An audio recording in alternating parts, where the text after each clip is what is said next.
სოლიდარობის სტუდია და გადაცემას გაუძღვები მე დავით ახვლედიანი. ჩვენი სტუმარი გახლავთ პარტია სოლიდარობა მშვიდობისთვის პოლიცაბჭოს წევრი პოლიტოლოგი ირაკლი უბილავა. მოგესალმებით ირაკლი, მადლობა რომ გვეწვიეთ სტუდიაში. დღეს საუბრის ძირითადი და მთავარი თემა იქნება მაინც გლობალური პოლიტიკა, იქიდან გამომდინარე რომ გუშინ შედგა 2 საათიანი საუბარი ორი ამ ზესახელმწიფოს ლიდერისა, დონალდ ტრამპის და ვლადიმერ პუტინის, რუსეთის და ამერიკის შეერთებული შტატების პრეზიდენტების და როგორც ამ საუბრის შედეგიდან ჩანს, ამერიკის შეერთებული შტატები და უშუალოდ დონალდ ტრამპი თავს შეიკავებს ტომაჰავკების გადაცემაზე უკრაინისთვის. ამ საუბრის მიმდინარეობისას, როგორც ჩანს, საკმაოდ ნერვიულობდა უკრაინის მოქმედი პრეზიდენტი ვლადიმერ ზელენსკი. გასაგებია, ეს შეერაღება, ეს ფრთოსანი რაკეტები წარმოადგენს საკმაოდ მძლავრი იარაღს, რომლის მოქმედების რადიუსი 2500 კილომეტრამდეა.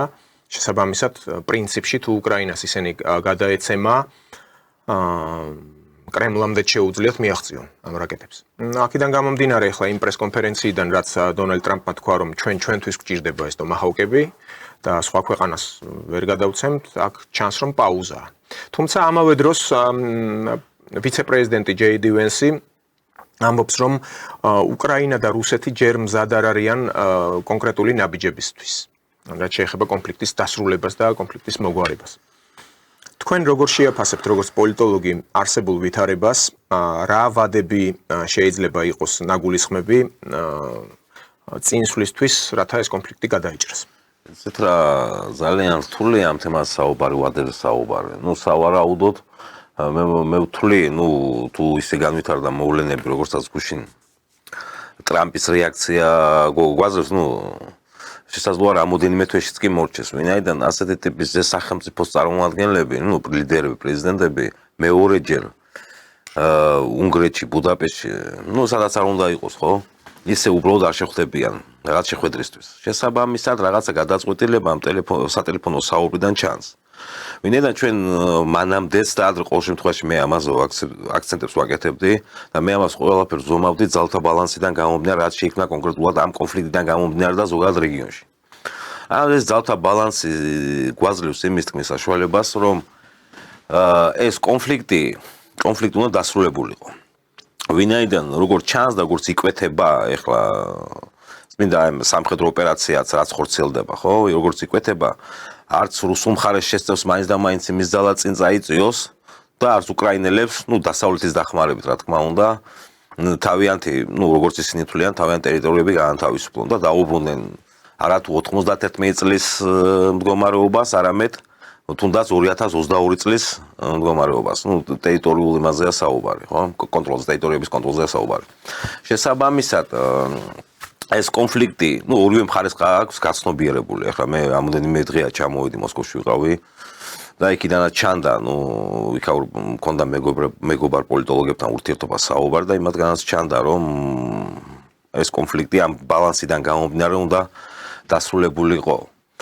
შესაბამისად, ამ ტომაჰავკების გადაცემა და ტომაჰავკები თქვენ აღნიშნეთ, რომ იქ მთავარი არ არის კრემლზე იერიშის მიტანა. აქ მთავარია ბირთვული ქობინის გადამტანი ერთ-ერთი საშუალებაა. შესაბამისად, დღეს დილით ვკითხულობდი ტრამპის გუშინდელ ინტერვიუს ერთ-ერთს. სადაც ის ამბობს, რომ ჩვენ ამ საუბრით აღკვეთეთ მესამე მსოფლიო ომი, რომელიც ბაიდენმა დაიწყო ამ უკრაინაში და ბაიდენს აბრალი და გასაგებია.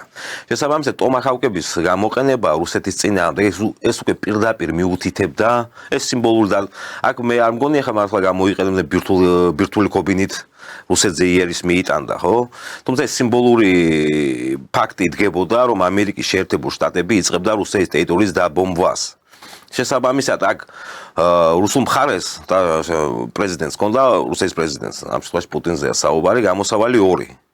ან ისევ თვალი დაეხუჭა და ეს წითელი ხაზების გადახაზვა გადაეყლაპა, რასაც შიგნით მოყვებოდა სერიოზული პრობლემები და მის დელეგიტიმაციაში უწყობდა ხელს თვითონ რუსული საზოგადოების შიგნით, ან მეორე, მას საკადრის და სერიოზული პასუხი გაეცა თუნდაც ტაქტიკური ბირთვული იარაღის გამოყენებით. ეს გამოიწვევდა სერიოზულ გლობალურ კრიზისს და მე არ გამოვუცხავ თუ ეს ამ მიმართულებით მოხდებოდა ესკალაცია კონფლიქტის შესაბამისად შეიძლება მესამე მსოფლიო ომიც მომხდარიყო და ხოლო მესამე მსოფლიო ომს გამარჯვებული არ ეყოლებოდა. და აქ ერთხმათ აღსანიშნავია ისიც რომ დასავლელი პოლიტოლოგები, ხალხი რომლებიც მეტნაკლებად პროგნოზებს აკეთებენ, აქ საუბრობენ იმაზე, რომ თუ კი ასე გართულდა ვითარება, არ არის გამორიცხული, რომ რუსეთმა პირველ რიგში იერიში მიიტანოს პოლონეთზე, ქვეყანაზე, რომელიც ყველაზე მეტად აქტიურობს აი მიმართულებით, უკრაინის მხარდაჭერა ერთი საკითხია, მაგრამ იქ ისტორიულად არის ანტირუსული განწყობა პოლონეთში და ყველანაირად ცდილობს, რომ დაიძაბოს ვითარება. აქედან გამომდინარე რუსეთი აუცილებლად მიიტანს იერიშს პოლონეთზე და ახლა მთელი ეს ევრობიუროკრატია მსჯელობს იმაზე, რომ ჩაკეტოს საზღვარი აი ამ ელექტრონული ბრძოლის საშუალებებით და ეგრეთ წოდებული დრონების კედელი აღმართოს რუსეთთან. ნატოს გენერალური მდივანიც აქტიურობს ამ თვალსაზრისით, ისიც აკეთებს ანალოგიურ განცხადებებს და ამბობს, რომ თუ კი შეტევა განხორციელდა ან ბალტიისპირა ქვეყნებზე, ან პოლონეთის მიმართულებით რუსეთის მხრიდან, აუცილებლად იქნება მყისიერი რეაგირება ჩრდილოატლანტიკური ალიანსის მხრიდან. და ეს, უკვე გასაგებია, რაც არის, ეს არის მართლაც მესამე მსოფლიო ომი და მინიშნება კეთდება კალინინგრადის ოლქზე, რომელიც დასავლეთის მიმართულებით არის რუსეთისთვის სერიოზული ფორპოსტი. ანუ რუსეთს აქვს იქ განლაგებული სტრატეგიული ტაქტიკური იარაღი, ანუ ბალისტიკური რაკეტები, მთელი ის ბირთვული ტრიადის შემადგენელი ნაწილი, ბალტიკა ხო კარგად გვესმის შესაბამისად, ატომური წყალქვეშა კრეისერებიც არის აღჭურვილი აი ამ ბირთვული სტრატეგიული იარაღით, რომელიც ამოქმედება დაუყოვნებლივ შესაბამისად თუ კი დაიძაბა ვითარება. აი აქ როგორი იქნება თქვენი ხედვა, ვინაიდან ბალტიკა რუსეთისთვის არის აგრეთვე ისევე როგორც კავკასია საკმაოდ მტკივნეული მიმართულება. მიუხედავად იმისა, რომ ბალტიის ფლოტი არის რუსეთის უძველესი ფლოტი, არსებული 4 ფლოტიდან და 1 ფლოტილიიდან, კრონშტადტში და სანქტ-პეტერბურგში ეს არის ცენტრი რუსული სამხედრო საზღვაო ძალების და ბალტიკაზე ბოლო პერიოდში ძალიან აქტიურ, ესე იგი აქტიურობს დასავლეთი ერთი სიტყვით და სამხედრო საზღვაო ძალები. ჩვენ ნახეთ იქ ნორვეგიის განცხადებები, ფინეთის ბოლო პერიოდში ნატოში შესვლა და მთელი ეს ჯაჭვი, რაც მოასწავებს დაძაბულობას რუსეთთან სწორედ აი ამ მიმართულებით, კალინინგრადის ოლქის და ბალტიის ზღვის მიმართულებით. იცით რა, მე როგორ უყურებ ამ თემას და ამ საკითხს, საერთოდ აქ შეიძლება აი სოციოლოგიური მიდგომითაც გამოვიყენოთ. ეს უბრალოდ მიმდინარეობს ორივე მხრიდან შანტაჟი. გასაგებია ახლა რუსეთის სუვერენულ ტერიტორიაზე, რომელიც მეორე მსოფლიო ომის შემდეგ თვითონ დასავლეთის ქვეყნებსაც აქვთ აღიარებული, რომ ეს სუვერენული რუსეთის ტერიტორია, მაგას იერიშს მეტანას ამ სიტუაციიდან გამომდინარე ვერ გაბედავთ. თქვენ სწორად აღნიშნეთ, რომ ეს გამოიწვევს ბირთვულ დაპირისპირებას და ბირთვულ დაპირისპირებას, როგორც უკვე ვთქვით, ხო? აქ გამარჯვებული არ იქნება, კაცობრიობა განადგურდება. გასაგებია იმათაც ესმით ეს და ამ მხარესაც ესმის. შესაბამისად, სწორედ ამან განაპირობა ის მოლაპარაკება პუტინ-ტრამპის წუხანდელი მოლაპარაკებები და სატელეფონო საუბარი უბრალოდ და შეთანხმება ბუდაპეშტის შეხვედრასთან დაკავშირებით. როგორც გაირკვა 2-3 კვირაში თუ არ ვწდები, უნდა შეხვდნენ ისინი ერთმანეთს, მანამდე რუბიო და ლავროვის შეხვედრა იგეგმება. ზუსტად ეს რომ არ მოხდეს. სწორედ ამიტომ ხდება ამ კონფლიქტის გაჩერება ამ ცხელი ფაზიდან სამშვიდობო ფაზაზე გადაყვანა, ცდილობენ რა თქმა უნდა. და ეხლა ეს გასაგებიც არის, თუნდაც აი სოციოლოგიური ანალიზი რო გავაკეთოთ, დასავლურ საზოგადოება, დასავლური სოციუმი, ეხლა დღეს წავიკითხე ბენ ჰოჯესის რაღაც სულელური განცხადება, მაგრამ ბრიყვია ეს სულელი ეს ამერიკელი, და წავიკითხე ამას ვიზამთ, იმას ვიზამთ, კალინინგრადზე იერიშს მივიტანთ, ვერ მიიტანი იერიშს. მაყურებლისთვის რომ გასაგები იყოს, ბენ ჰოჯესი არის ის სამხედრო გენერალი. სხვათა შორის 4 ვარსკვლავიანი გენერალია, მედესანტე იყო ის თავის დროზე. და მე ადრეც მithქვამს ეს ეთერში, ბენ ჰოჯესი იყო ევროპაში ამერიკული ჯარების სარდალი და სწორედ იმ პერიოდში, როდესაც დასავლეთს ცხვირწინ ააცალა რუსეთმა თავის ისტორიული ტერიტორია ყირიმის სახით. აი თუ კი მაშინ ვერ ქნა ბენ ხოჯესმა ვერაფერი, კარგით რა, ეს რა საჭიროა უბრალოდ ხო, ანუ ესეთია მისი პროგნოზები, რომ ხვალ თუ ზეკ აი დასავლეთ შეუძლია ისეთი ძლიერი დარტყმა მიაყენოს რუსეთს, რომ ჩამოიშლება მთელი მისი სამხედრო ინფრასტრუქტურა. ეს სულელები, დასაგებია რომ ბენ ხოჯესი აცდენილია რეალობას, ან უბრალოდ სურს უბრალოდ მე გეტყვით, მე საერთოდ საერთაშორისო ურთიერთობების პროცესების, საერთაშორისო პოლიტიკის პროცესების ანალიზის დროს ყოველთვის ვიყიდებ საერთაშორისო ურთიერთობათა სოციოლოგიას, აქ თავის მეთოდოლოგია, ამას ვიყიდებ. საერთოდ დასავლურ ანგლოსაქსონური საზოგადოება, ეს არის ძალიან რაციონალური, პრაგმატული საზოგადოება. ბენ ხოჯესმა ბრწყინვალედ იცის, თუ ისინი იმაზე იერის მიიტანენ რუსეთის სუვერენულ ტერიტორიაზე, შესაბამისად ბენ ხოჯესი მეორე დღეს მკვდარი იქნება. ეს შესანიშნავად იცის ამ ადამიანს, ვიდრე თქვენ სწორად აღნიშნებთ ყირიმზე ოპერაციის მე რაც 2014 წელს განხორციელდა, თუ 15-ში, ხო? რაც განხორციელდა. მაშინაც ხო შეეძლოთ. ანდა თუნდაც მე მახსოვს რამოდენიმე თვის წინ თუ შეიძლება 1 წლის წინათაც. ასე განცხადება აქ ხოჯეს გაკეთე თუ გამოიყენებს რუსეთი ტაქტიკურ ბირთვულ იარაღს, ჩვენ ისეთ იმას გამოიყენებთ შეიარაღებას რუსეთის წინააღმდეგ რუსეთს დავშლით და ეხლა რაზე არ იყენებენ ამას. ეხლა რაზე არ იყენებენ თუ შეუძლიათ ამის გაკეთება. ეს არის და მე მაპატიოს ამ აყურ ბლა ბლა ბლა. მაგრამ შესანიშნავად იცის რომ ვერ გამოიყენებს ვერამი რუსეთის წინააღმდეგ ასეთ ტიპის იარაღს. თუ მეორე დღეს იმკვდრები იქნებიან სულ ყველა. კაცობრიობა მოისპობა განადგურდება და ეხლა ამერიკელები იმდენ რაციონალურად და პრაგმატულად მოაზროვნე ადამიანები არიან, ნუ ინდივიდები არიან, ხო? ულტრამატერიალისტური საზოგადოება. შესაბამისად ახლა ვიღაც ზელენსკის და უკრაინელების გულისთვის, რომელსაც ისინი თვლიან, საერთოდ არც მათ აქვს ასეთი მიდგომა, ცენტრი პერიფერია. კი ბატონო. პერიფერიაზე მეორე ხარისხოვანი ადამიანები, ჩვენ მათთვის ვართ მეორე ხარისხოვანები. საზარბაზნე ხორცი პირობით. კი ბატონო. და შესაბამისად მეორე ხარისხოვანი ადამიანის გულისთვის კუბოში ვერ არ ჩაწვება ის. სანამ უკრაინის მიმართულებით გავიხსენოთ ის პერიოდი ჯერ ადრინდელი, სანამ მოხდებოდა ეს სამხედრო არ იყო, მაგრამ გადატრიალება იყო. ამას რუსეთის 14-ში. ხო 2014-ში, როდესაც ჩამოაშორეს ხელისუფლებას კანონიერად არჩეული პრეზიდენტი და შემდეგ შედგა არჩევნები, მოიყვანეს ხელისუფლებაში ეს ზელენსკი. მათ მანამდე შესწავლილი ყავდათ უკრაინელი ხალხის ეთნოფსიქოლოგიური მდგომარეობა, მათი სურვილები, მათი მისწრაფება ამ ულტრანაციონალიზმისკენ და შესაბამისად აქედან გამომდინარე იმოქმედეს.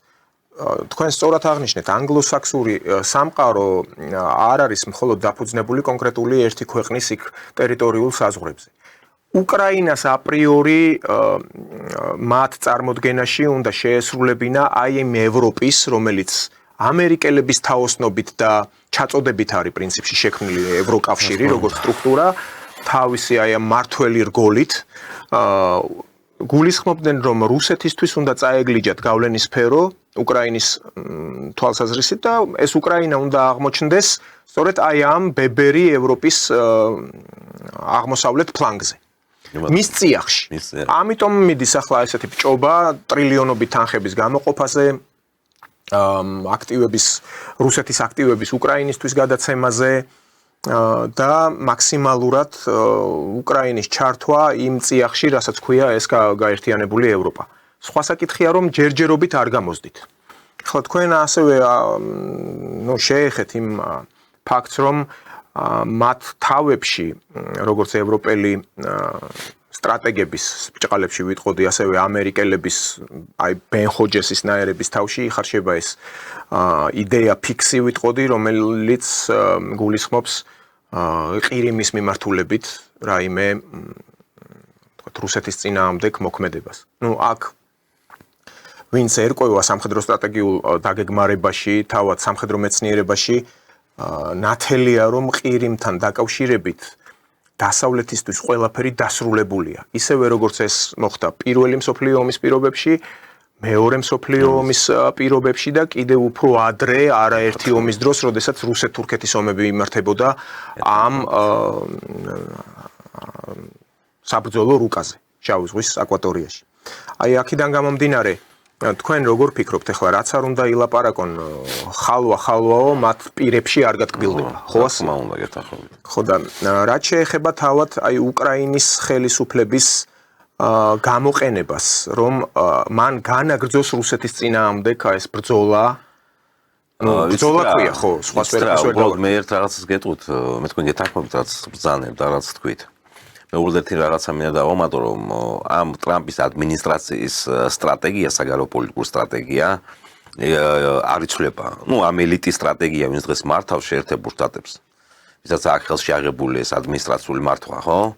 შეერთებულ შტატებს მათი სტრატეგია საგარეო პოლიტიკური არ შესრულა. მათი მთავარი სამიზნე ეს არის ჩინეთის სახალხო რესპუბლიკა. შესაბამისად, მათ სურთ ამ ომის გაჩერება, გაყინვა, გაჩერება, მნიშვნელობა არ აქვს, როგორც გინდა ისე უწოდოთ ამას. და შესაბამისად, მთელი რესურსების გადამისამართება ჩინეთის მიმართულებით. აი ზუსტად ამისთვის იბრძვის ეს ტრამპი. ამისთვის იბრძვის. და აქედან გამომდინარე, მე კიდევ მინდა ვთქვა, რომ მე მგონია, რომ ეს კონფლიქტი უახლოს თვეებში რაღაც ფორმით გაიყინება, გაჩერდება. ვინაიდან, თქვი, ბალანსიც ესეთია შემდგარი, რომ შეუძლებელია ამ სიტუაციაში, აი რაღაც საკითხები ტრამპს მართლა ვეთანხმები. არის მომენტები, კი, რაღაც სხვადასხვა ხაზებზე, ბრძოლის სხვადასხვა ადგილას გარკვეული წინწაწევა აქვს, მაგრამ ისეთი ხელმოსაჭიდი არც უსულ მხარეს არ აქვს, ხო, ამ შემთხვევაში. და შესაბამისად ორივე მხარე გრძნობს ამას. და ამიტომაც გგონია, რომ მათი მთავარი ამოსავალი ამ ომის გაჩერებისა, ორივე მხარე ჩანს, რომ ფაქტობრივად თანხმობაზე მიდიან რა. შესაბამისად მათი მთავარი ამოცანა ამერიკელებიც არის ჩინეთზე გადამისამართება და მე თუ მკითხავთ რუსეთსაც წმინდა სტრატეგიული თვალსაზრისით, გლობალური სტრატეგიული თვალსაზრისით, ჩინეთის გარკვეულ დონეზე დასუსტება, მეგონი რუსეთის ინტერესებში უნდა შედიოდეს ამ ეტაპზე. და დავუმალავთ თქვათ ისიც, რომ მართალია რუსეთი და ჩინეთი დღეს პარტნიორები არიან, მართვის სტილითაც დიდად არ განსხვავდება ეს ქვეყნები, აქ გულისხმობ ერთი ვერტიკალი ცენტრალიზებული. გასაგებია. თუმცა მე პირდაპირ გავკადნიერდები ვიტყვი, მე არ ვიცი ჩინეთს რა ხედვა აქვს რუსეთის მიმართ. ეხლა ბევრი იწერება ამის შესახებ, რომ ჩინეთი ეკონომიკურად ძლიერია, იქ დეპოპულაცია რუსეთში, აღმოსავლეთ რეგიონებში უკვე ჩინელები შემოდიან, ითვისებენ რუსეთს, ასე შემდეგ. ეს ერთის ეს რეალობაა. არის რეალობა, თუმცა ნაწილობრივ ლირიკაც არის ამაში გარებული. მაგრამ მე შემიძლია ვთქვა რუსეთის მხრიდან. რუსეთი ნამდვილად გრძნობს და ჭირდება ჩინეთი როგორც პოლიტიკური პარტნიორი, თუნდაც ამერიკის შეერთებული შტატების წინააღმდეგ, მაგრამ აქვე დაბეჯითებით შეიძლება ითქვას, რომ დიდად გულზე არ ეხატებათ ჩინეთის შესაძლო გავლენები გლობალურ პოლიტიკაში. რა თქმა უნდა, ჩვეულებრივ კონკურენტია გეოპოლიტიკური გაცხოვა. ჩვეულებრივ გეოპოლიტიკური კონკურენტია, მე გეთანხმებ, მე ყოველთვის მახსენდება, კი, თქვენ ბრძანეთ, რომ დღესდღეობით პარტნიორები არიან. მე მახსენდება, ყოველთვის მახსენდება ერთ-ერთი ცნობილი რეალისტის, მაშინ მე წინა საუკუნეებში რეალიზმის ეპოქა იყო საერთაშორისო ურთიერთობებში და პალმერსტოუნის სიტყვა მახსენდება. მუდმივი დიდ ბრიტანეთს არ ყავს მუდმივი მოკავშირეები. აქ მხოლოდ და მხოლოდ მუდმივი ინტერესები. შესაბამისად, აქ ინტერესებზეა სტრატეგიულ ინტერესებს საუბარი და რა. როგორც ალექსანდრე პირველი, ან რუსეთის იმპერატორი რომ ამბობდა, у России нет товарищей. У него только два товарища, это армия и флот. ეგ ცოტა ისეთი ნათქვამიც არის, თუმცა ინტერესებია თავარი გამსაზღვრელი. კი, დღეს ჩვენ მოკავშირეები ვარ, თუმცა ხვალ შეიძლება მოწინააღმდეგეები გავხდეთ. მე როგორც მაგალითი მომყავს ხოლმე მეორე მსოფლიო ომში ბრიტანელები და ამერიკელები საბჭოთა კავშირის მოკავშირეები იყვნენ 45 წლამდე. ომი როგორც კი მოორჩა, ეგრევე დაამუშავეს ახალი კონცეფცია წარმოუდგენელი, ხო, ნიმისლემა იერის მიტანამდე საბჭოთა კავშირზე. შესაბამისად ორი გეგმა იყო. კი ბატონო. თავდაპირველად, როდესაც ჯერ ახალი იყო ეს ბირთვული თემა, ასე ლოს-ალამოსში პირველად გამოსცა რო ჩაატარეს, იყო, აი თქვენ რაც ბრძანეთ ეს გეგმა, ჰარი ტრუმენის დროს იყო სულ რაღაც 12 ქალაქი. საბჭოთა. უკვე შემდეგ ეიზენჰაუერის დროს გაიზარდა არეალი 40 ქალაქი იყო, მათ შორის თბილისი და ქუთაისი. და უფრო მეცაც გეტყვით. წარმოიდგინეთ, ამერიკელებს უნდათ ბირთვული დარტყმის მიტანა საქართველოზე. ანუ თბილისი უნდა დაბომბილიყო მილიონიანი, მაშინ არ იყო მილიონიანი, 800.000-იანი იყო და ქუთაისი 150.000-იანი ორი ქალაქი უნდა მოესპოთ. თავის ავტოქარხნებით და თავის ფაბრიკებით. უფრო მეცაც გეტყვით. კორეის ომის დროს უფრო მოგვიანებით, ცოტა მოგვიანებით, 45 წლა მოგვიანებით, კორეის ომის დროს ერთმანეთს ებრძოდნენ, პირდაპირ ებრძოდნენ ერთმანეთს საბჭოთა კავშირი და ამერიკის შეერთებული შტატები სამხრეთ კორეაში. სამხრეთ კორეაში ზოგადად და მე გაიყო სამხრეთ და შტატ კორეათან. აი ეს თემებია და ამიტომ ეხლა იმას საუბარი რომ ისინი მუდმივი მოკავშირეები არიან ჩინეთი და რუსეთი, რაღაც წარმოუდგენელია. თუნდაც თუ ავიღეთ მოდაში პოლიტიკური სისტემების შედარება.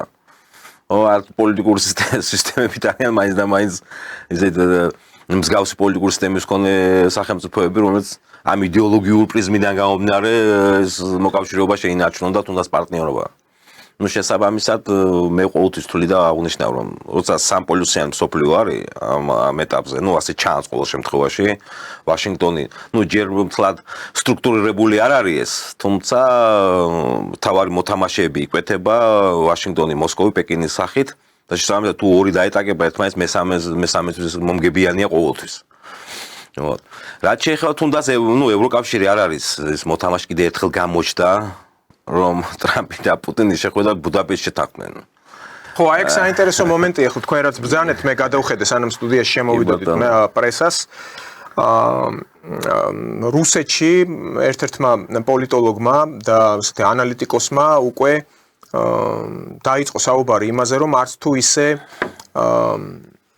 უსაფრთხოა ვლადიმერ პუტინის ვიზიტი თუნდაც უნგრეთში, რომელიც იჩენს ესეთ პრაგმატულ პოლიტიკას. ანუ საქმე რაშია? ისევ და ისევ სტრატეგიული მომენტი არის. უნგრეთი არ არის ზღვისპირა ქვეყანა. ანუ კონტროლი რუსეთს გაუჭირდება, თუნდაც საბერძნეთში რო ჩავიდა პუტინი, იქ გრიფები იყო სამხედრო ნაღმოსნები, რუსული სამხედრო ნაღმოსნები შესულები ხმელთაშუა ზღვაში და აკონტროლებდნენ პერიმეტრს. ანუ იქ ერთი ღილაკის დაჭერა ხო დადის ეს კაცი პუტინის უკან. ძირითადად მეზღვაური ამ იაძერნე ჩემადანჩიკს რო ეძახიან ხო სამხედროები და უნგრეთში ამის შესაძლებლობა რომ მოხერხდეს გაკონტროლება მაქსიმალურად რთული იქნებაო ეს კაცი არის თუ არ ვწდები გვარად ეს კაცი და მოკლედ ეს კაცი ამბობს რომ უნდა სპეცსამსახურებს გაურთულდეს მუშაობა ამ ვიზიტამდე რუსეთის სპეცსამსახურებს და მათ ძალიან ბევრი საქმე ექნება თავზე საყრელი. რომ უნდა შემუშავდეს მარშრუტი, რომ უსაფრთხო იყოს პუტინის ჩასვლა უნგრეთში. მაგრამ ნახეთ როგორი ვითარება, რასაც ეს ადამიანი ამბობს, რომ იმისათვის, რათა პუტინი უსაფრთხოს ჩაფრინდეს უნგრეთში, ან ბუდაპეშტში, ბორტმა ნომერმა პირველმა უნდა გადაიფრინოს ან ბალტიისპირა ქვეყნები, ან გერმანია. შესაბამისად არის საფრთხე რომ დრონების შეტევის ობიექტი გახდეს იგივე უკრაინის მხრიდან. ანუ ეს მოსალოდნელიაო. ამიტომ უნდა იქნას განხილული მეორე ვარიანტი, საიდანაც მოხდება ამ ბორტი ნომერი პირველის შემოვლა. ეს შეიძლება იყოს ირანის ტერიტორია, ანუ ქვემოთ უნდა ჩაფრინდეს რუსეთიდან, სადღაც აი მახაჩკალამდე ჩაფრინდეს, გადაიფრინოს ეს კასპიის ზღვა, ჩაფრინდეს ირანში და ირანიდან შემოვლითი გზებით აყვეს რაღაც ხმელთაშუა ზღვას. აი დიდი ესეთი ზიგზაგი უნდა გააკეთოს თვითმფრინავმა, რუკას რო დავხედოთ.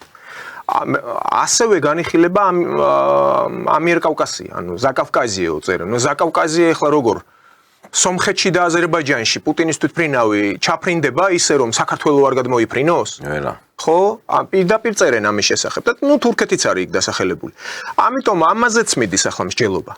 რომ პუტინის ბორტი უსაფრთხოდ ჩავიდეს უნგრეთში. უკრაინაზეო მიყივლა ენამ და არ ვიცი რა იქნება სამომავლოდ, მაგრამ ნუ ეს კაცი ჩადის ახლა მოლაპარაკებებისთვის, რათა უკვე აი ანალიტიკოსებიც როგორც ამბობენ, აი ეს შეხვედრა მოასწავებს იმას, რომ მალევე უკვე შესაძლოა დასრულებაზე დაიწყონ ლაპარაკი ამ კონფლიქტზე.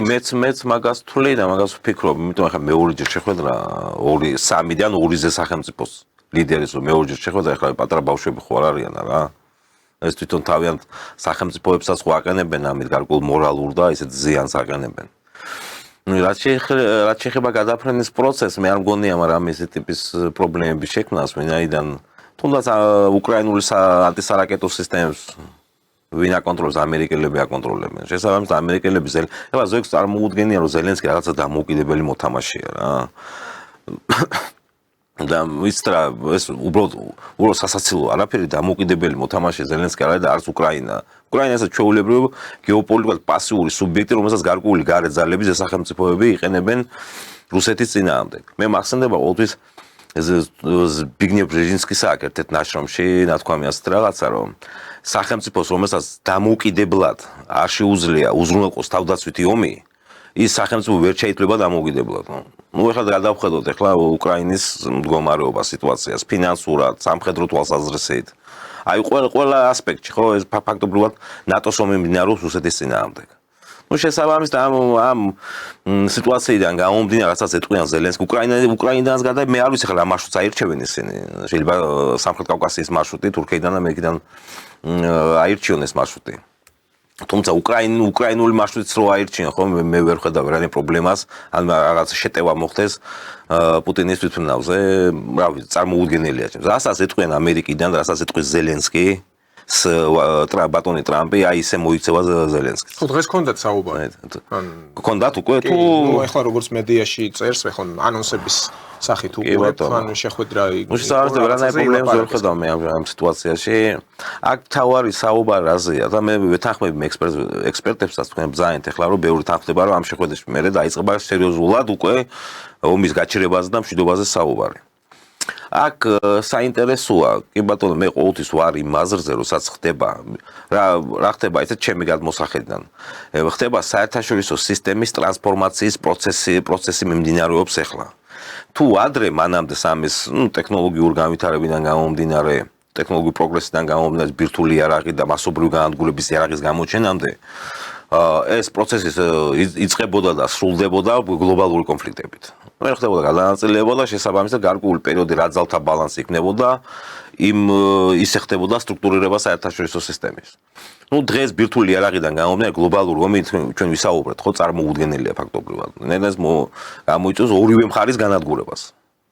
ну ზუსტად აქედან წამოვიდეს ურთიერთშეკავების პოლიტიკა საერთაშორისო ურთიერთობებში და ასე შემდეგ. შესაბამისად დღეს უკვე მიმდინარეობს რეგიონალურ წილში ახალი ტიპის საერთაშორისო სისტემის ფორმირება, სტრუქტურირება, ჯერ ერთი რეგიონი სრულდება, მერე მეორე რეგიონში გადასვლა ხდება. ეხლა უკრაინა რომ მორჩება, ну რუსეთიდან სამხრეთ-დასავლეთ მიმართულება რომ მორჩება, მე აქ საკითხავია, მერე რომელი რეგიონი იქნება ის, სადაც ახალი დაპირისპირება მოხდება, მე არ ვამბობ მაინც და მაინც სამხრეთ დაპირისპირება. ну სხვადასხვა ტიპის და პოლიტიკურ ჭრილში თუნდაც შესაძლებელი ან იდეოლოგიური, სომხეთველობრივი, ასე შემდეგ. სად მოხდება ამაზეა უკვე საუბარი. იქნება კი სამხრეთ კავკასია ეს რეგიონი, ესპერო. აი ამაზე უნდა ვიფიქროს უკვე ჩვენმა პოლიტიკურ ელიტამ და როგორ უნდა მოიქცეს, როგორ უნდა გაუსწორონ ამას თვალს. თქვენ საუბრობთ რისკებზე. რა თქმა უნდა, რა თქმა უნდა. ვინაიდან როგორ ფიქრობთ, როგორი შეიძლება იყოს ეს რისკები, ანუ რა შეფასებას გააკეთებდით ამ რისკების ალბათობის? სამხრეთ კავკასიის მიმართულებაზე, რა თქმა უნდა, ძალიან რთული იქნება მორჩება ერთი საერთაშორისო სისტემა, ეს არის დინამიურად ფუნქციონირებადი. შესაბამისად ამ დიდ ძალებს შორის ყოველთვის ხდება რაღაც რეგიონში ყოველთვის დაპირისპირება. ну პოლიტიკური, ეკონომიკური, იდეოლოგიური, როგორც აღნიშნე, იდეოლოგიური, სომხეთველობრივი, ასე შემდეგ. შესაბამისად რუსეთისთვის მეორე ცხელი წერტილი უკვე ხდება სამხრეთ კავკასია, თუნდაც ალიევის პოლიტიკიდან გამომდინარე ბოლო პერიოდში. კი, ეხლა ისინი მას შეხვდნენ დსთ-3-ზე, ხო? ერთმანეთს ჩაეხუტნენ და ბოდის მოუხადეს იმ პროცესებისთვის, როგორც განვითარდა მოვლენები, თუმცა პოლიტიკაში ეს რაღაცები ხდება.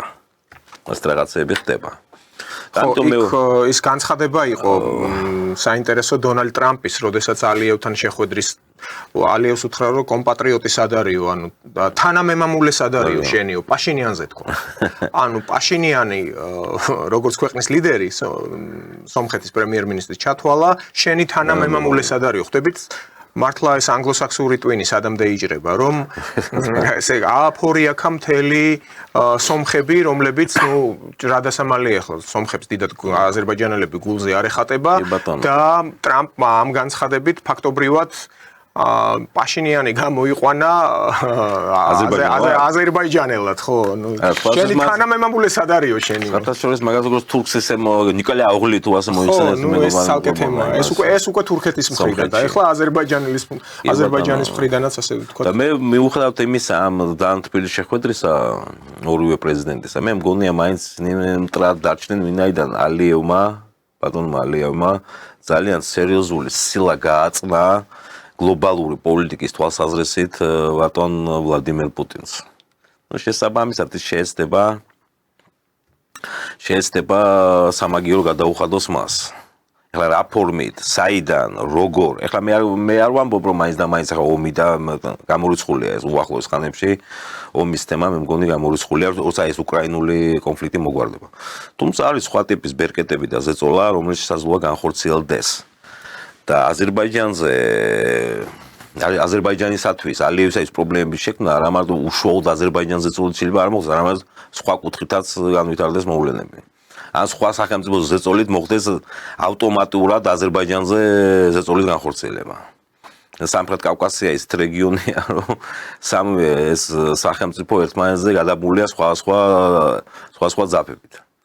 შესაბამისად, ნახოთ ახლა რა ფორმას მიიღებს და მე ამაში დარწმუნებული ვარ, თავარი ასე ვთქვათ, ღერძი დაპირისპირების, თუნდაც აქ თუ სამხრეთ კავკასიას ავიღებთ, ნატოს წევრი სხვა ქვეყნები იწყებენ თავიანთ გეოპოლიტიკურ ინტერესებზე ზრუნვას, მათ რეალიზაციას. პირველ რიგში თურქეთი იგულისხმება, რა თქმა უნდა. კი ბატონო, თურქები ბრიტანელებთან ერთად. შესაბამისად, ნახოთ აბა როგორ განვითარდება მოვლენები. თუმცა მე დარწმუნებული ვარ, რომ აქ სერიოზული გეოპოლიტიკური თამაში დაიწყება სამხრეთ კავკასიაში უკრაინის კონფლიქტის დამთავრების შემდეგ. აქვე საინტერესო ინფორმაცია, რომ ევროკომისია აცხადებს, რომ ეს სანქციები, რაც მიმართულია რუსეთის წინააღმდეგ, არ უშლის პუტინს და ლავროვს ევროკავშირის ქვეყნებში ჩასვლისთვის. ჩასვლას გულისხმობს, რომ ეს უნგრეთი ჰააგის იმას მიერთებულია? კი არ მახსოვს. კი, მე არ გადამიმოწმები, არ მინდა შემეშალოს, თუმცა კი, როგორც სავარაუდოდ იქნება, სავარაუდოდ სამრომის სტატუსის წევრები, მე მახსოვს, რომ შეერთებული შტატები არ შეუერთა, რუსეთი შეერთებული იყო ერთი პერიოდი, რუსეთი მერე გამოვიდა. კი ბატონო. საერთოდ ჰააგის სასამართლოს მიიჩნევენ ესეთ ანაქრონიზმად, რუდიმენტად რა. საერთოდ ერთ-ერთი დარჩობილ სასამართლოდ, რომელიც არ არის თქვათ ავტორიტეტული არც ამერიკის შეერთებული შტატებისთვის, არც რუსეთისთვის და არც ისრაელისთვის. კი ბატონო, ერთ-ერთი ძალიან სერიოზული რუსი მეცნიერი საერთაშორისო სამართლის სპეციალისტი, ასე ტერმინსაც იყენებდა საერთაშორისო სამართალთან მიმართული ფუფლო სამართალს უზავდა. ხო. ირაკლი, მოდით საქართველოს წიაღში დაუბრუნდეთ. კი ბატონო. მაინც ჩვენთან მიმდინარე პოლიტიკური მოვლენები, დიდწილად რა თქმა უნდა, დამოკიდებული ვართ და საერთაშორისო დღის წესრიგსაც რა თქმა უნდა, მიბმული ვართ. და ესეთი ჯაჭვური რეაქცია და გამოძახილი, როდესაც რაღაც ხდება ესეთი გლობალური ეკო აქედანაც ისმის. კი ბატონო. თქვენ როგორ ფიქრობთ, აი ამჟამად ქართული ოცნების მიერ წარმოებული საგარეო პოლიტიკა.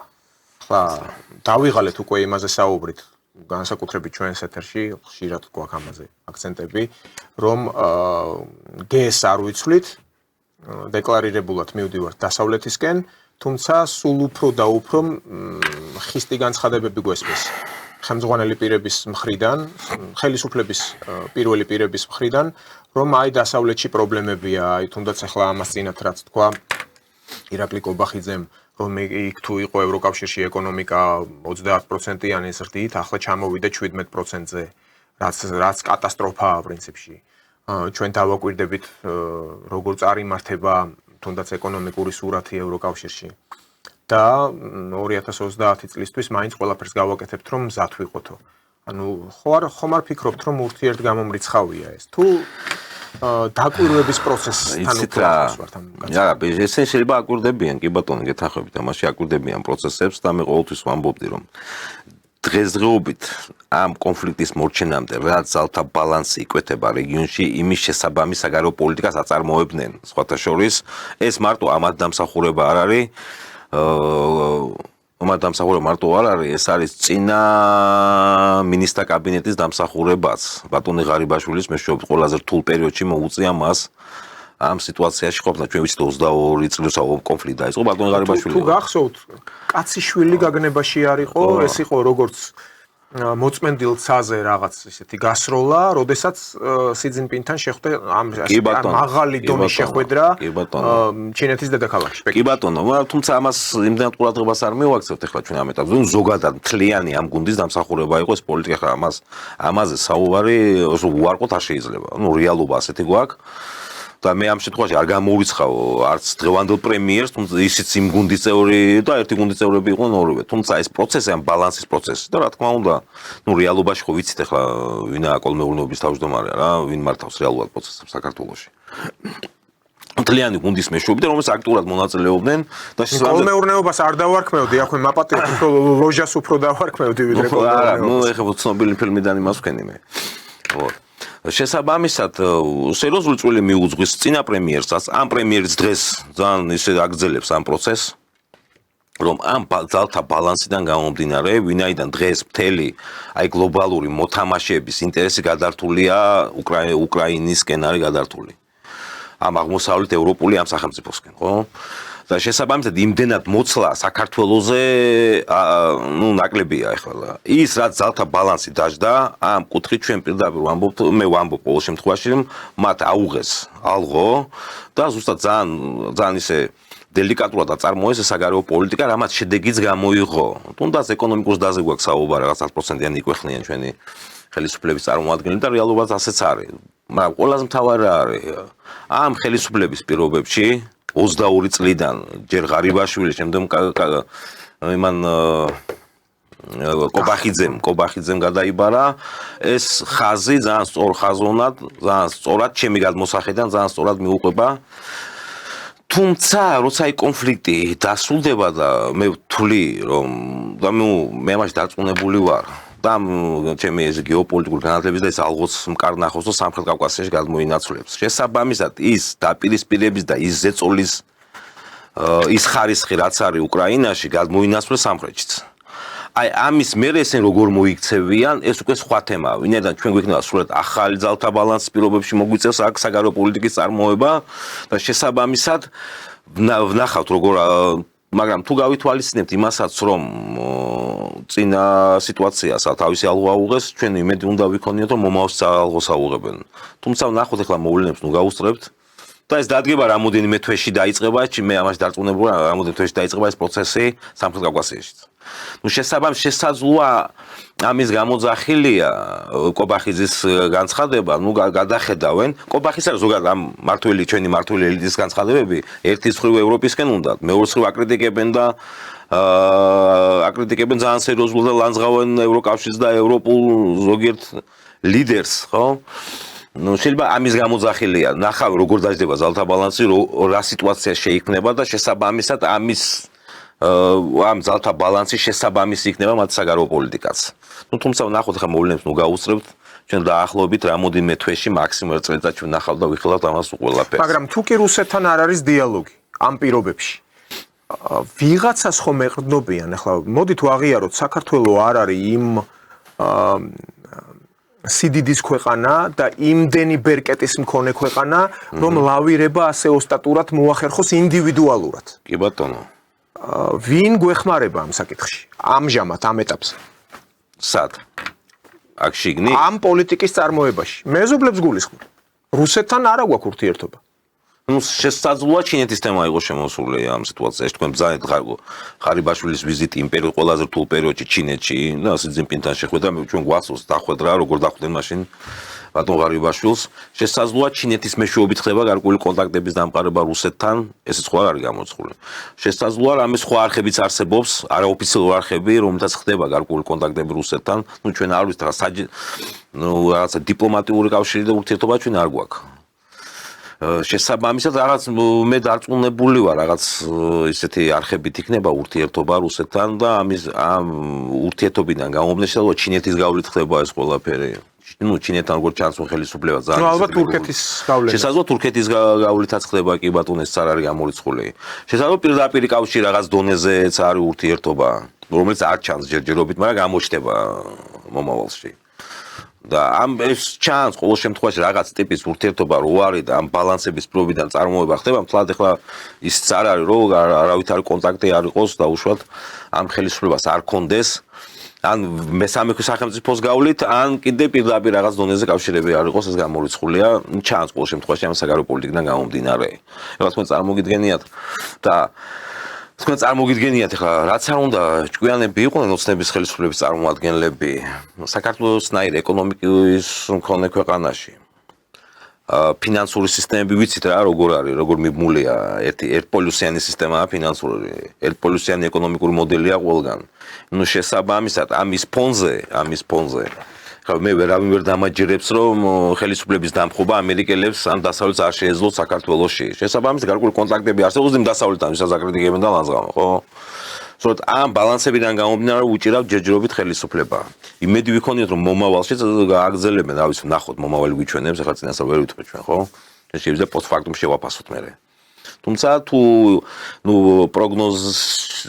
პროგნოზის შემთხვევაში ჩვენ დაგვეხმარება ის რომ თუ ადრე მანამდე 2022 წლიდან დავიწყოთ ჩვენ ხო თებერვლიდან თუ ასეთი ტიპის ამ აუღეს იმ ბალანსს იმ გეოპოლიტიკურ ვითარებას მაშინდელს თუმცა მაშინ სხვა ფიგურები იყო კიდევაც აღნიშნულ ღარიბაშვილი იყო მაშინ უნდა ვიქონიოთ იმის იმედი მომავალშიც სწორად ააგებენ ამ საგარეო პოლიტიკას შესაბამისად სწორად მოხდება საგარეო პოლიტიკური ორიენტაციის განსაზღვრა მე არ ვამბობ ვინმეს მოკავშირე გახდება გააჩნიას როგორი სიტუაცია შეიქმნება როგორი ბალანსი შეიქმნება რეგიონში იმაზე იქნება დამოკიდებული კარგით და კიდევ ერთი თემა რაც არ უნდა მოხდეს და როგორაც არ უნდა განვითარდეს საგარეო მიმართულებით ეს ურთიერთობები ვინ რა ინტერესს გამოიჩენს, რა ბერკეტები გაუჩნდება საქართველოს არსებულ ხელისუფლებას, რომ გააქტიუროს თავის კონტაქტები, აწარმოოს სწორი გათვლილი პოლიტიკა და ვთქვათ პირდაპირ ეს კომპლემენტარისტული პოლიტიკა, რომ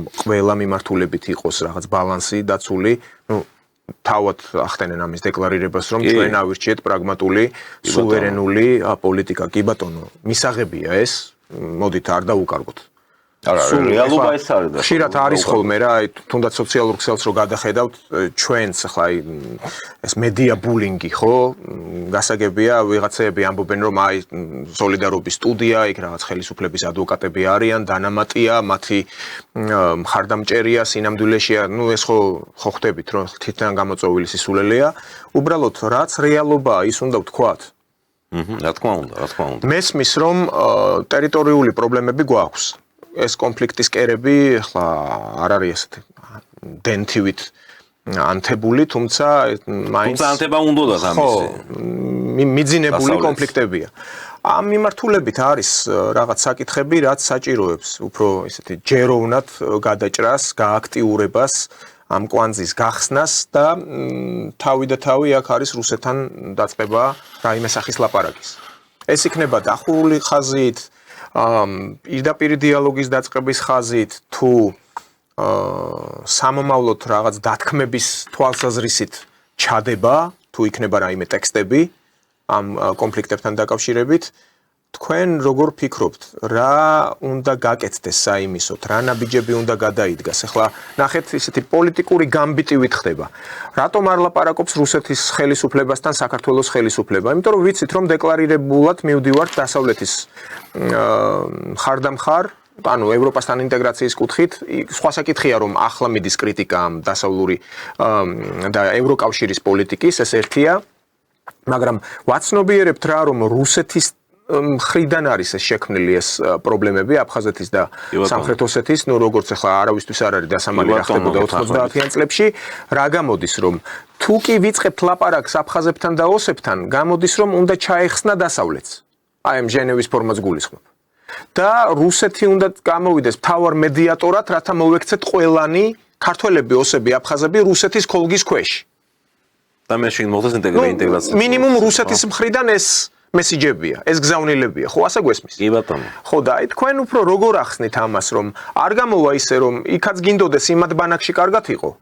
მაშინ სხვა მხრივ სხვა აზრი არ მოგივა რომ კი ბატონო, კлау ჩვენ ევროპა გვირჩევნია, როგორც ახლა გვესმის ხშირად რომ ჩვენ ვართ ძირძველი ევროპული ქვეყანა, სულხან საბა ორბელიანი იღწვოდა ევროპასთან ინტეგრაციისთვის და ასე შემდეგ, მაგრამ ჩვენ რა მაშინ უარს ვამბობთ სამუდამოდ აფხაზეთზე და ოსეთზე? ან ველოდებით რუსეთში როდის დამყარდება ამერიკული ტიპის დემოკრატია? ანუ პუტინი წავა ამ ქვეყნიდან წმინდა ბიოლოგიური თვალსაზრისით. რასაც ცხელი თავები ელოდებიან დასავლეთში. მაგრამ მოვა პუტინზე უარესი პუტინი, კვადრატში პუტინი. ხვდებით? ამას ვერაცნობიერებენ. რაღაც ილუზორული ხედვა აქვთ, რომ შესაძლოა უცებ ელცინი დაბრუნდეს. ელცინის და მაგვარი კაცი, აი, კოზირევი რო იყო, ანდრეი კოზირევი, რო ყველაფერს მიანიავებდა, ანუ რუსეთის გადასახედიდან, მხოლოდ რომ დასავლეთთან ყოფილიყო რაღაც კარგი რაღაცა თქვით თქვენ და აი მე ელცინიც იყო და კოზირევიც ყავდათ, ცნობილი ლიბერალი და პროდასავლური საგარეო საქმეთა მინისტრი, თუმცა ამას პირობებში ვერ მოხერხდა ერთიანი სახელმწიფოს ჯერ შენარჩუნებას და შემდეგ დაკარგულის ისევ აღდგენა იმ საბჭოთა პერიოდში არსებულ საზღვრებს საქართველოს. იყო ასეთი რაღაცა. გვახსოვს ჩვენ ნავალნიზე საკეთებდნენ ძალიან სერიოზულ აქცენტებს, თუმცა ნავალნი პირდაპირ მიუთითებდა და მისი გუნდის წევრები რომ აფხაზეთი დამოუკიდებელი სახელმწიფო უნდა დარჩეს. შესაბამისად ჩდება კითხვა აფხაზეთის პრობლემის მოგვარება შედის კი დასავლეთის ინტერესებში, ვის მოკავშირება ჯერჯერობით მაინც ვითვლებით, ხო? ხო, ამორიცხულია რა. ყოველ შემთხვევაში ეს ჩანს, რომ არა. შესაბამისად, ჩვენ პოლიტიკურ კლასს თუ გადავხედავ, მართულ კლასზე, მართულ ელიტაზეა საუბარი, ვინც მართავს მინისტრთა კაბინეტი თუ ვინც არის რა. თუ ამათ აღნიშნავთ, ეს მე მესმის თქვენ ძალიან სწორად აღნიშნავთ, რომ ესენი არიან, აი თავის სოფხედველობრივი თვალსაზრისით ლიბერალები არიან რეალურად თქვათ ახლა ჩვენ. მთელი თავისი კარიერა რაც მახსოვს ამათ განცხადებების კონტენტ ანალიზი რო გავუკეთოთ, აი ჩვეულებრივ პროდასავლელი ლიბერალები არიან. თუმცა და თავიანთ ამ გლობალისტური მიდგომის განცხადებების აქვს თავის დროზე ამათ გაკეთებული. ეხლა ბოლო 22 წლიდან თებერვლის რაც უკრაინაში ომი დაიწყო, მოკლედ. აქედან დაიწყეს ეს სუვერენიტეტზე, კონსერვატიზმზე, ტრადიციულ ღირებულებებზე აპელირება. ამამდე გვახსოვს ხო ყველა განცხადება, არ მინდა ახლა სახელი და გვარებით ვისაუბრო, ზოგს საერთოდ არ ესმოდა რაც ეჭავს როგორ ეროვნულ ცნობიერება თუ რა საერთოდ არ მესმის. იყო ასეთი მომენტებიც ჰქონდათ ამ ხელისუფლების ლიდერებს. თუმცა დღეს შეიცვალა. მე არ ვამბობ, მე კიდევ არ მე ისე უყურებ ამ საკითხს, რომ საჯაროდ ამ ხელისუფლების, ლიდერებს ლიდერშიპზეა საუბარი, ხო? ესენი არც მენტალურად, არც სოფხედველობრივად ესენი რუსებთან პირდაპირ კონტაქტზე არ ამგონია წავიდნენ. თუმცა შესაძლებელია იმ თავარ მოთამაშეს, ვინც არის დღეს საქართველოში, ხო? ნომერ პირველი ასე ვთქვათ, ხო? ბატონ ივანიშვილს, ბატონ ბიძინას. მას აქვს ასეთ ძალიან ჭკვიანი ადამიანია, ძალიან ჭკვიანი მის პოლიტიკური ნაბიჯებიდან ჩანს, ხო? შესაძლოა გარკვეული ჯგუფი შემოუშვას, რომელიც დაიწყებს პირდაპირ კონტაქტს და ურთიერთობას და ასეთ გაუკეთებია მას თავის დროზე. მაგრამ ამისთვის მზად უნდა იყოს მასები. მასები, კი ბატონო, კი ბატონო. შეიძლება ასეთი მოსახლეობა. შეიძლება ასეთი თამაში შემოგთავაზოს. ჩვენ ხო არ ვიცით, მე ყოველთვის ვაკვირდები კიდევ ეს გეუბნები როგორც სპეციალისტი, როგორც მეცნიერი, 20 ძალთა ბალანსიდან განსაზღვრავ და თუ გადავხედათ ამათ პოლიტიკას, ეს ძალთა ბალანსებიდან მეტნაკლებად ესმით და ყოველ შემთხვევაში აი ჩანდა დღევანდლამდე ასე ჩანს. შესაბამისად, იმედი მინდა ვიქონიო, რომ იმ ახალ ძალთა ბალანსს, ახალ გეოპოლიტიკურ ვითარებაში, რასაც იქნება, ხო, იმასაც გააუღებენ ალღოს და შესაბამისად, გარკვეული ჯგუფი შემოუშვას პოლიტიკურ სისტემაში, რომელიც დაიწყება მომწიფდება ვითარება, კი ბატონო. მაგრამ ჩვენ ხომ არ მივიღებთ ამ შემთხვევაში ფინეთიზაციას, პირობითად ტაოკლარჯეთიზაციას. თუ გახსოვთ ხო 20-იან წლებში როგორ მოხდა საერთოდ ამ ძირძველი ქართული ტერიტორიების გადასვლა. მე გეთანხმები. ეხლა ჩვენთან ნაციონალურ წიაღში არსებული ადამიანები, მესმის პატრიოტული მომენტიც არის აქ, რა თქმა უნდა, რომ აი ჩვენ დავკარგეთ თავის დროზე ტერიტორიები. მაგრამ მინდა ისეთ პრაგმატულად მინდა მაგალითად გამოვიყენო, როგორ ვითარდებოდა მოვლენები. ხო ჩვენთან ძალიან ბევრი სტერეოტიპი არსებობს. აი რიგით მოქალაქეებში მე არავის შეურაცხყოფას არამც და არამც არ ვაყენებ, უბრალოდ აი ფილმს რო ნახავენ გიორგი სააკაძეს მაგალითად, ხო? ან იქ ბაშიაჩუქს ან ასე შემდეგ. თუ გონიათ რომ იქ ხმალაობა შედგა და აი ესე ერთ დღეში გადაწყდა პოლიტიკური საკითხი. თუნდაც ოსმალეთთან, ან იქნება რუსეთი, ან სხვა რომელიმე, ან ისტორიული საქართველოს დაპირისპირებული, ან სპარსეთი ასე ვთქვათ. ასე ხომ არ ხდებოდა. აი დააკვირდით როგორ მოხდა ამ ჩვენი ისტორიული მიწების დაკარგვა, პირდაპირ დავარქოთ ყველაფერს თავის სახელით. მოვიდა, გასაგებია, გაიქცა მენშევიკური მთავრობა, სასირცხვილოდ გაიქცა, მთელი ქართული ოქრო მოხიკეს, ავიდნენ იმ ფრანგულ ლინკორზე, ფოჩში თუ ბათუმში არ, ახლა დეტალებში აღარ შევალ. ბათუმში. ხო, ბათუმში ერნსტ ტრენანი ერქვა იმ დიდ გემს, ხო, დრანდოუტები ეწოდებოდა, ეს დიდი ლინკორი გემი იყო. ნოერამიშვილი შინაგან საქმეთა მაშინდელი მინისტრი მოგონებებში წერს, რომ ავედი კაცო, კაიუტა გავაღეო, ხო, შევედი გემზეო და ვხედავ გენერალი კვინიტაძეზისო. კაცო, შენ პოზიციებზე მგონი ხარო და უკვე აქ ახარო, მე და მასწარიო, ანუ ხტებით რა რა მენტალობის ხალხი იყო. ეხლა დიდი სამბით გმირებად გამოყავთ ესენი. აი რადიო თავისუფლება შემონახული აქვს ემიგრაციაში კვინიტაძის რაღაც აუდიო ჩანაწერი, ყვება მოვლენებს 10 წუთიანი თუ 15 წუთიანი ინტერვიუ და მიდის ბრავა და თურმე ეს რა კაცი ყოლიაო. სამხედრო ცოდნის თვალსაზრისით შეიძლება მართლაც სერიოზული გენერალი იყო, მაგრამ იმ წლებში რაც მოხდა, ეს ხომ მხოლოდ ის არ გახდათ, რომ აი საქართველოს გადაუგრიხეს ხელები და დაჩაგრეს. საქართველოს მოსახლეობა ხო ყავდა? კი ბატონო. იქ მესმის, რომ რუსეთის მე-11 არმია შემოვიდა, მაგრამ იქ ხომ ქართველების კონტრიბუციაც დიდი იყო. კი. ნაწილი ქართველებისა ხო ხედავდა, რომ მენშევიკების პირობებში ჭლექით არის ნომერ პირველი ქვეყანა საქართველო. პრობლემაა. ანგლოსაქსები ჭიათურას თხრიან, მანგანუმი ამოყავთ, გემებით გადააქვთ, ყულებენ საქართველოს და ხალხი შიმშილობს. ხვდებით? ამიტომ მოხდა ეს მე-11 არმიის შემოსვლა და ხშირად ამბობენ, აი ორჯონიკიძე შემოუძღვა სტალინს დეპეშა უპატაკა ასე შემდეგ. მაგრამ ჩვენი ძირძველი მიწების დაკარგვა როგორ მოხდა? საზღვარზე რო გადადიოდნენ სარფში და იქ რევკომი და კომიტეტი რო იყო შექმნილი და რუსეთის წარმომადგენელი ჩიჩერინი აქტიურობდა, ის სერიოზული დიპლომატი იყო. შერჩათ ხახვივით ჩვენი ტერიტორიები, ხო ვის? თურქებს, ხო, ასკერები საკმაოდ ავტორიტეტებად ითვლებოდნენ, საერთოდ თოფიანი კაცი თურქეთში ითვლება ავტორიტეტად და დაუკარგეთ ეს ტერიტორია. ანუ ამისთვის იყო საჭირო 70-80 წელი, ვიდრე საქართველო გახდებოდა მეორედ, ასე ვთქვათ, დეკლარირებულად დამოუკიდებელი, ხო? ხომ არ ფიქრობთ თქვენ, რომ 33 წელი როა გასული, სწორედ თუნდაც დიდი მოთამაშეები გნებავთ რუსეთი, გნებავთ ამერიკის შეერთებული შტატები, ანგლოსაქსები, რა ვიცი, აი, ახლა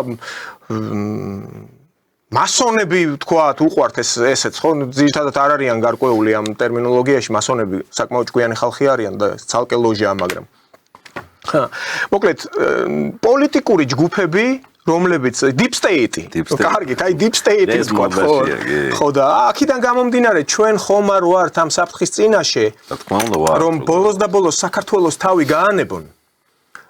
გახდეს აი სუვერენული, პრაგმატული, როგორც ხელისუფლება ამბობს, მაგრამ აი ამ მიწების და ტერიტორიების დაბრუნებასთან დაკავშირებით იქ დაისვას წერტილი.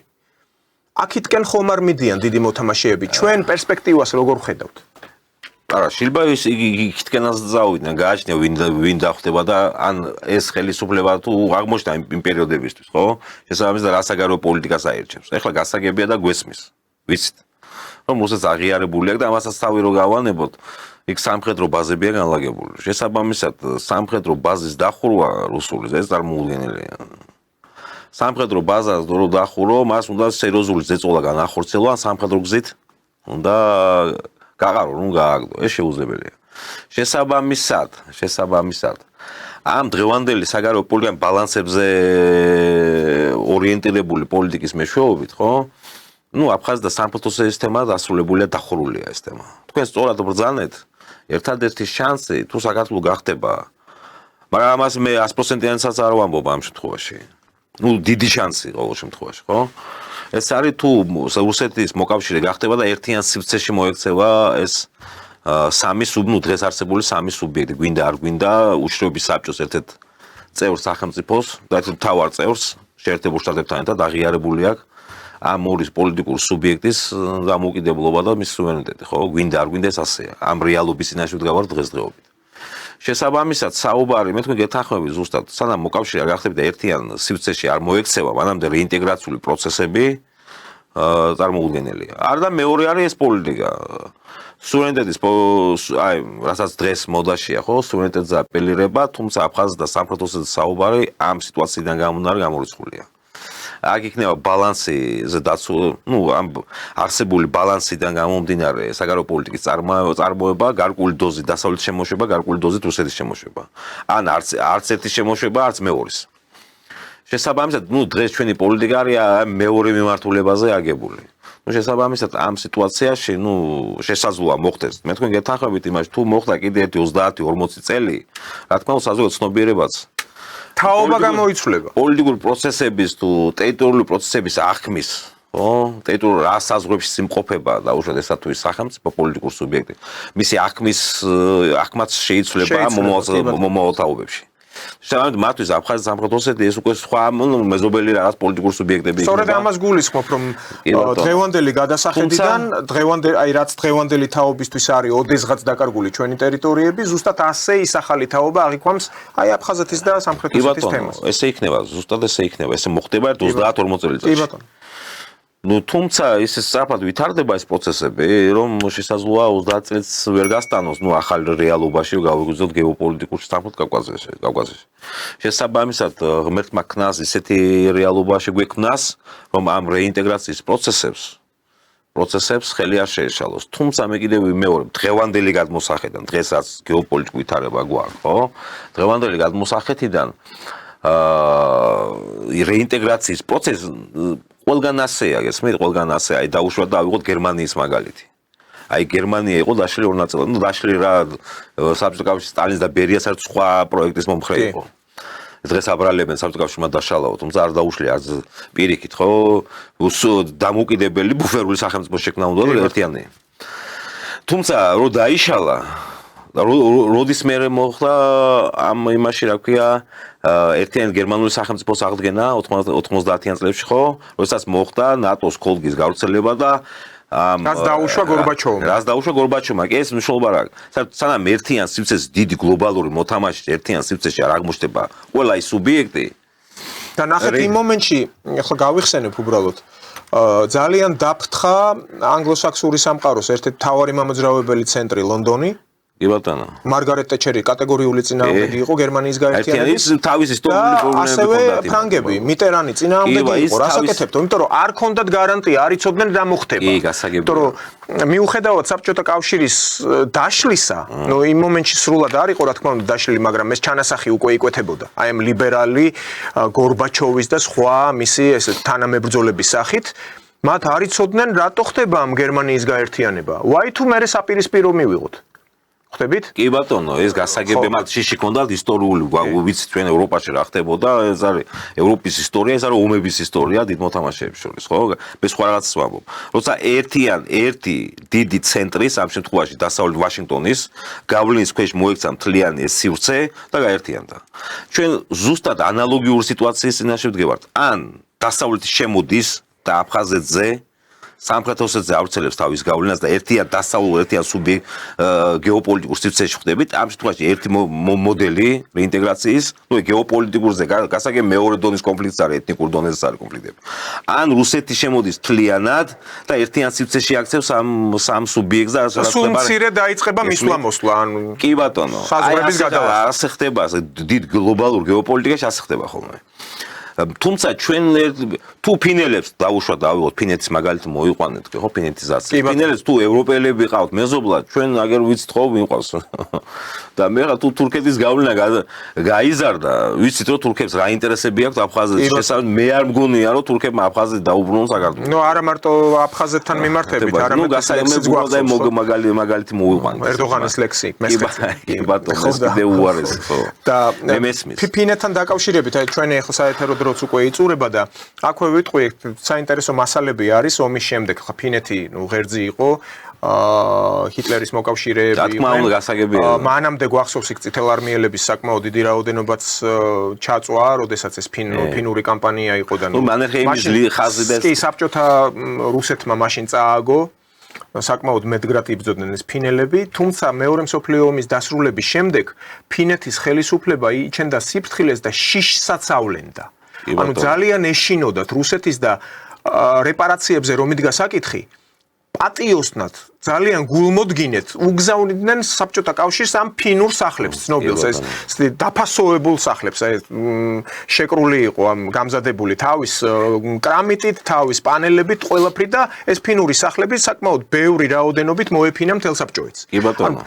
მე ფინელებისგან მაქვს თავად პროფესიონალი თავის აი პროფესიონალი ფინელებისგან საქმის პროფესიონალებს გულისხმობ, მაგრამ მათ შორის ჟურნალისტებისგან რომ პირდაპირ ესეთი ზონდაჟით მეკითხებოდნენ რა, რომ არ გინდა თო რომ ჩაეხსნათო აი ეს ბალასტი რომ მოიშოროთო აფხაზეთის და ოსეთის სახითო, მეთქი არა.